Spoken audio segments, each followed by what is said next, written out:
মা আজ সকালে বলল, আমি মাসির বাড়ি যাচ্ছি, সন্ধ্যায় ফিরব। বাবা গম্ভীর হয়ে বলল, চিন্তা করো না, সব আমি সামলাব।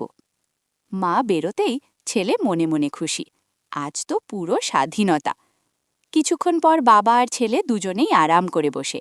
ছেলে ফোন চালাচ্ছে, বাবা টিভি দেখছে। সব ঠিকই চলছিল। হঠাৎ ছেলের পেট থেকে আওয়াজ, গড়গড়। ছেলে বলল, বাবা, খুব খিদে পেয়েছে। বাবা একটু খেমে বলল, ঠিক আছে, আজ আমি রান্না করব।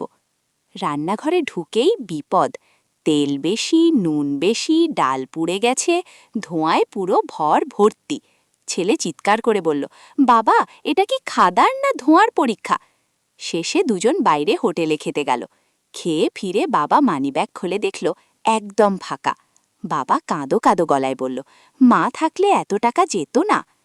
বাড়িতে এসে দেখে ঘর পুরো এলোমেলো, কাপড় ছড়ানো, বাসন নোংরা, মেঝে নোংরা। ঠিক তখনই ফোন বাজল।